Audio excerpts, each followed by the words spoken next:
From Southern Colorado's high-definition news leader, this is News Channel 13, where the news comes first. Disappearing act, and it couldn't come at a worse time. Homeowners in Monument asking tough questions. A water district tries to figure out why millions of gallons of water simply vanished. Scorching hot temperatures and very little water for eastern Colorado means wildfires. This is a view from DIA looking out to the foothills west of Denver. They've got wildfires, and we may be talking wildfires for other parts of the state. I'll have your Storm Tracker 13 forecast. And plus, is it an ominous sign of things to come? Those hot temperatures, windy and dry conditions helping to fuel wildfires across Colorado tonight.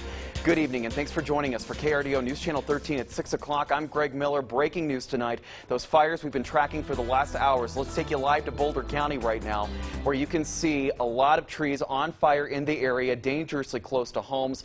Firefighters are actually battling 3 different wildfires, again, in the foothills west of Boulder right now. And we just learned in the last half hour, actually, that is a structure. Now that we get a little bit of a clearer shot there, it does look like a structure is on fire. A disaster declaration has also just been signed locally in the county, and that's going to allow for more resources to come into the area and try to put a stop to these before it gets any worse.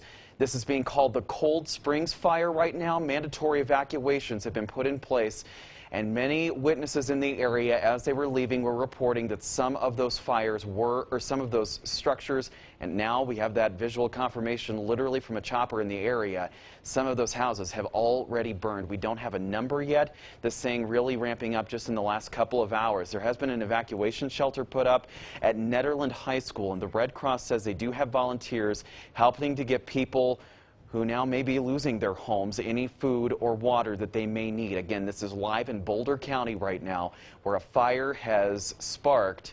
We don't have a cause yet. There were some reports on Twitter earlier that it may have been the result of some kind of an issue there regarding an illegal campfire. But again, authorities are not saying anything at this point. They're just trying to get this thing out. 3 fires in total. This is one of them, as you can see from these live chopper shots, creating a really big problem, setting fire to what appears to be some kind of a structure, most likely a home. And again, a lot of witnesses saying that they have seen several homes burning so far. 267 acres have been burning since early this afternoon. Let's bring in meteorologist Nick Carter.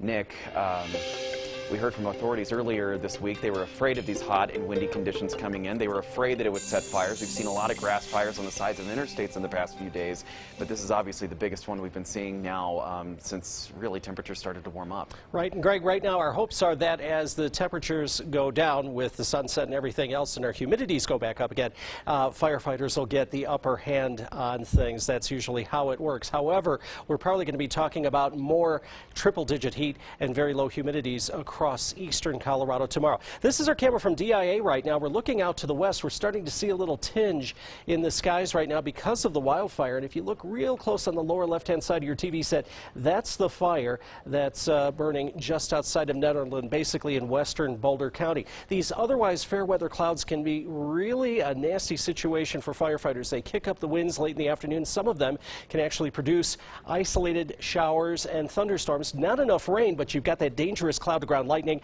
and that can spark other wildfires, as we've seen in the past. And now winds are starting to pick up, especially out over the eastern border, 10 to 20 mile-per-hour winds. This area not affected by any weather advisories dealing with wildfires at this time.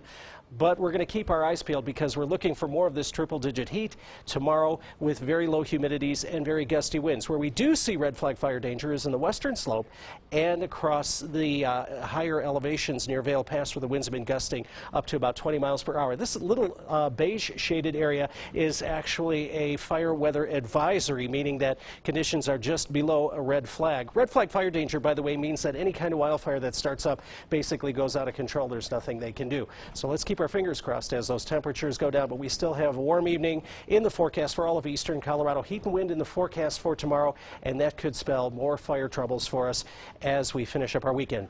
Is there any relief in sight? Well, we'll talk about that coming up with your Storm Tracker 13 forecast in just a few minutes. Hoping for that relief, Nick. Thank you so much. Well, water board members are finally breaking their silence tonight after a month of water restrictions and now the sudden disappearance of millions of gallons of water. The situation getting worse for customers today, some waking up without any water. KRDO News Channel 13's Katie Spencer found out the biggest frustration has been the lack of communication.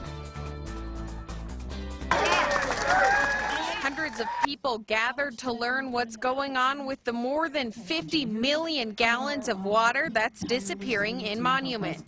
The fact that it's not on the surface and the fact that we can't find it means that it's going to be a hard problem to solve. In early June, the Tri-View Metropolitan District noticed the large water usage increase and still have yet to figure out where it's going. We have a leak detect company this morning. We got them here and they're out checking those hard to find places. The community meeting was held Saturday morning, but many people think the important issues were not addressed. Just wondering why we were getting all the restrictions, where the water problem was coming from, what the cause was, and those questions just haven't been answered. Many neighbors in this area say communication is one of the biggest issues, and besides these signs in the neighborhood, they haven't heard many updates. All we're getting from them is a bunch of negative communication, imposing more restriction on us, and also a bunch of fines.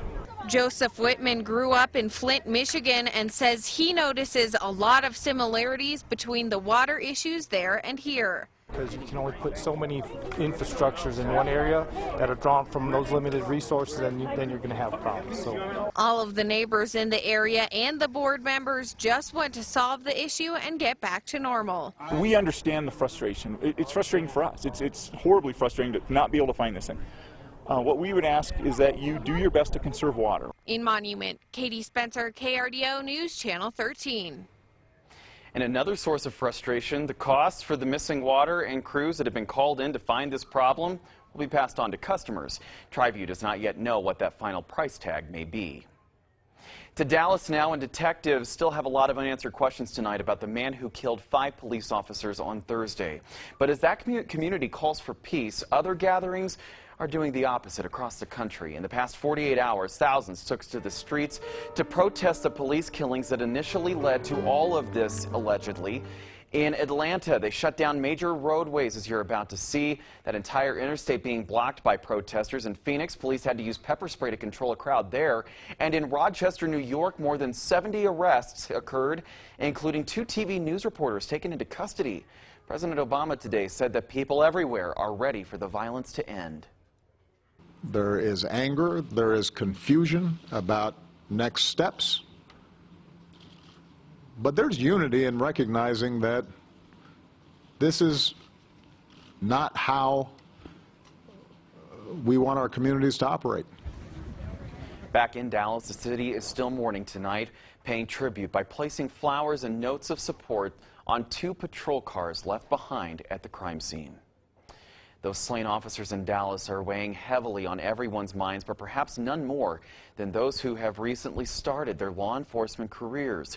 We caught up with a local rookie who says rather than being discouraged, the events of the past week have inspired him to be a better officer. you know, if a situation like that were to happen again and happen closer to home, what could we do to react to that situation and save as many lives as we can? Officer Corey, whose father was also a police officer, has been on the job since December. Of course, there are plenty of police officers who have been given pause by the Dallas shooting. The chief of police in Aurora says the whole thing has been hard to process, and it could have happened in any department around the nation. In fact, it did happen years ago on a smaller scale when he was an assistant police chief in Seattle. That they were hunted, and that's what is so incredibly disturbing about this whole thing. These officers were shot for nothing more than the fact that they were wearing a uniform.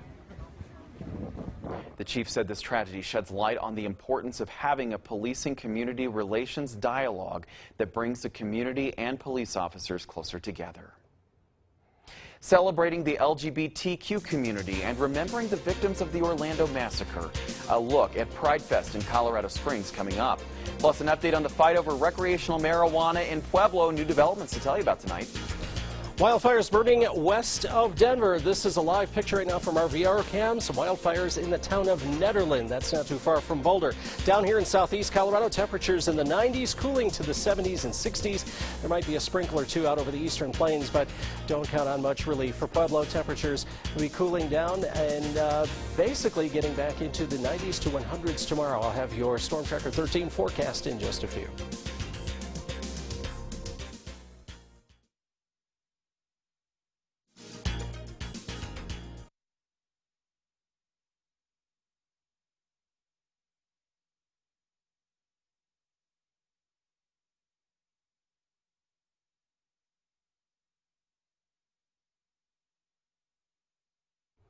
Okay.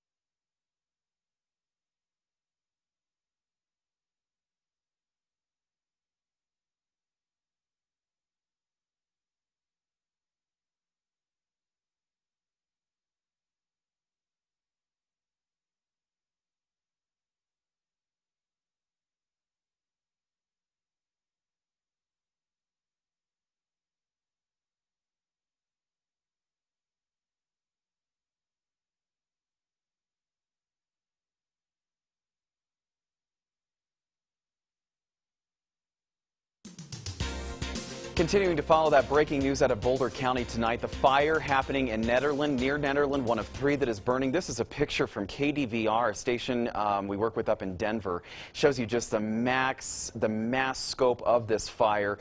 We do know, and obviously from that picture, it looks like it would have happened, but there have been several homes that have burned so far. Many evacuations underway right now. 250 plus acres are on fire. We'll be following the story for you throughout the night and bring you the latest online and here tonight on News Channel 13 at 10 o'clock. A judge has ruled in favor of a Pueblo anti-marijuana group clearing questions over their campaign finances. A pro-pot group filed a complaint earlier this month about their donor money. A judge out of Denver decided there was not enough evidence to say that Citizens for a Healthy Pueblo ever did anything wrong. The group is trying to ban the retail sale of marijuana in Pueblo County by putting the question to voters in November. Springs police are investigating after a fight sent 4 people to the hospital last night. It happened on the 2000 block of Carmel Drive. The first officers to arrive found one couple sitting in a car, another one nearby. One woman had multiple deep cuts, but it's not clear if she was stabbed. One of the men did have a broken nose. All 4 people were treated for some type of injury. The investigation continues. A big event celebrating the LGBTQ community kicking off today in Colorado Springs. Pride Fest is underway this weekend, happening today and tomorrow at America the Beautiful Park. A tribute to the victims of the Orlando massacre was also set up at the event, and there will be a parade tomorrow morning starting at 11 that goes through downtown Colorado Springs. Nick? And we're expecting another round of triple-digit heat. These are the current temperatures in southeast Colorado. Pueblo, you're pretty toasty at 101 degrees. Temperatures 90s and 100s, cooling to the 70s and 80s by 7 p.m. Maybe a little thunder in the eastern plains, and fairly good sleeping weather with 67 to 73 degrees. But what about the rest of this heat wave? What about the rest of this weekend? I'll be back with the answers with your Storm Tracker 13 forecast.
Super hot, super dry this afternoon, and that means fire season is with us all across the Front Range and Eastern Plains, both in northeast and southeastern Colorado. This is our VieroCam looking from DIA, Denver International Airport, out to the west. Look to the lower left-hand side of your TV set. You see some columns of smoke. 3 separate wildfires in Boulder County near the town of Netherland. Firefighters hope to be getting the upper edge on this fire situation. It's looking a little hopeful. The smoke going straight up instead of laying down flat from the high gusty winds that they had earlier this afternoon. Humidities will come up just a little bit, and of course these temperatures are going to go away for a while. But we're not out of the woods just yet, because we're going to see more heat like this tomorrow. These were the highs this afternoon. 100 degrees in Fort Collins, got up to 97 in Denver. Here in Colorado Springs, we were at 93, 102, the official hottest high temperature for all of our state out in Pueblo earlier this afternoon. And it's still triple-digit heat for Pueblo at 101 degrees, with most of everyone else reporting temperatures well into the 90s. Fire Weather Watch in western Boulder, Jefferson, and Douglas counties. This area shaded in red, that's a red flag fire danger, which means any kind of wildfires that start up pretty much get out of hand, and you just have to wait for nature to help. But that's for western Colorado, that's for the Grand Mesa, the Gunnison Valley, and parts of the high country right around Vail Pass. Tonight, of course, temperatures will get down into the low 60s. The humidities creep up just a little bit. That'll be good sleeping weather for us tonight with a low of 60 degrees. But the problem is we're back into the heat for tomorrow. Pretty much the same story for us here in Colorado Springs, 93. But look at this, 100 for Pueblo, 102 for La Junta, 103 for Lamar.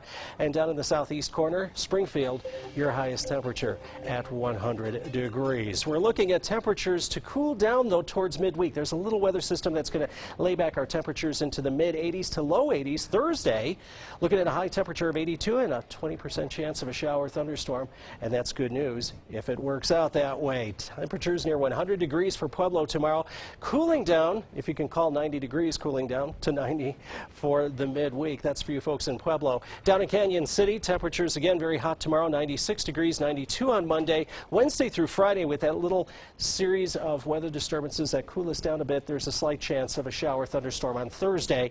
And then we look at Teller County with temperatures generally in the 70s. Again, we hope that the firefighters get the upper end by tonight. They can't do too much during the overnight hours. They have to use ground crews. I don't know if they've deployed any of the firefighting aircraft, which of course are out at. And we did see a couple of those in some of the video. We've been watching these pictures coming in because of break times and things like that. But we did see some planes going through there earlier tonight. But again, 250 plus acres on fire. Right, and it can go really fast. Fortunately, during the evening hours, the winds let down. They can only do the aerial firefighting during the daytime hours, obviously. They've got a few more hours of sunlight, and then things will hopefully lay down tomorrow. But I'm really concerned about tomorrow afternoon's high temperatures. This could be just the beginning of a lot of trouble. Best of luck to them. All right, Nick Carter, thank you. Nick Rothschild here now with sports. Hey, Greg, remember a couple months ago I told you, don't worry about all this Von Miller contract stuff until we get to about the week of July 15th. Hey, we're there, and I wouldn't say we should worry about it, but we definitely want to keep an eye on it. I have all the latest coming up in sports.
Thank you very much for joining us. Hope you're having a good Saturday evening.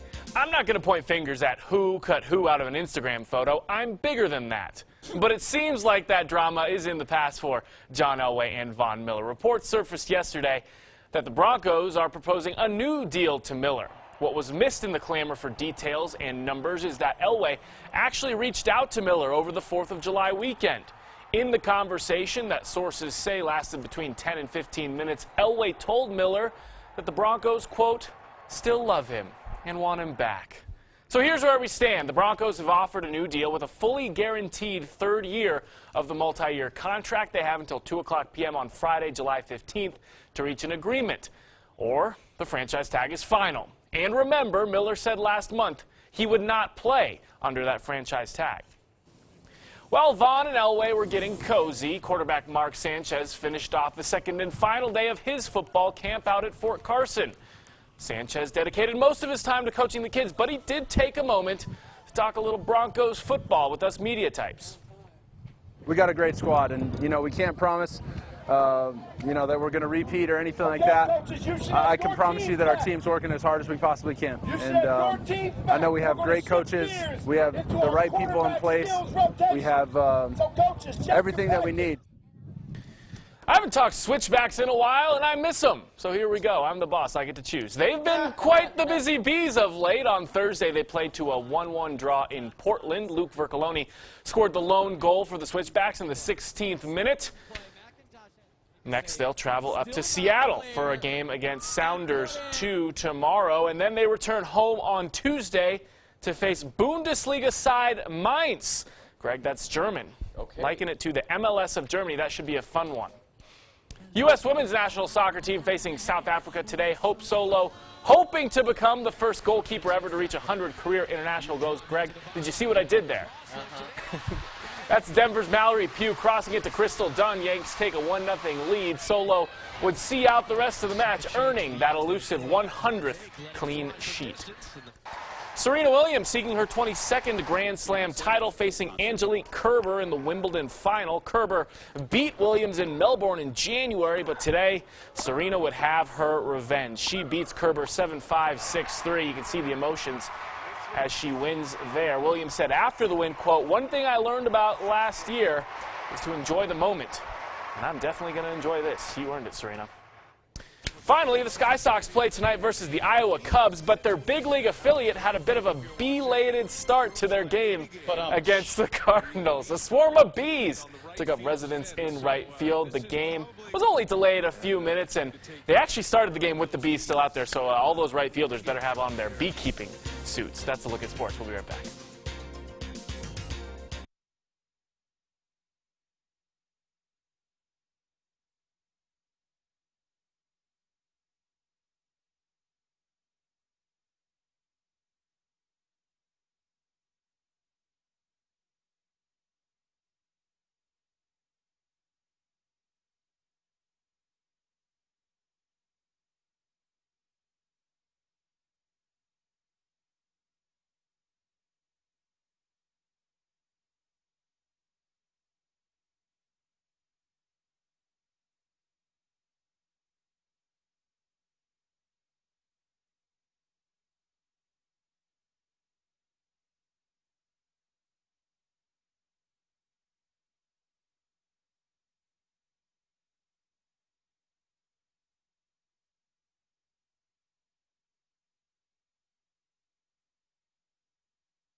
live in Boulder County, and every time we go to this shot, this fire just grows and it becomes more intense. As you can see, some of the flames just destroying some of the trees, and as we zoom in, gosh, you can just see, I mean, there are hard to find words for this at this point. 250 plus acres are on fire. Mandatory evacuations underway tonight. The Red Cross trying to help out everybody in the area. We will follow this throughout the night. Have the latest online and tonight at 10 o'clock.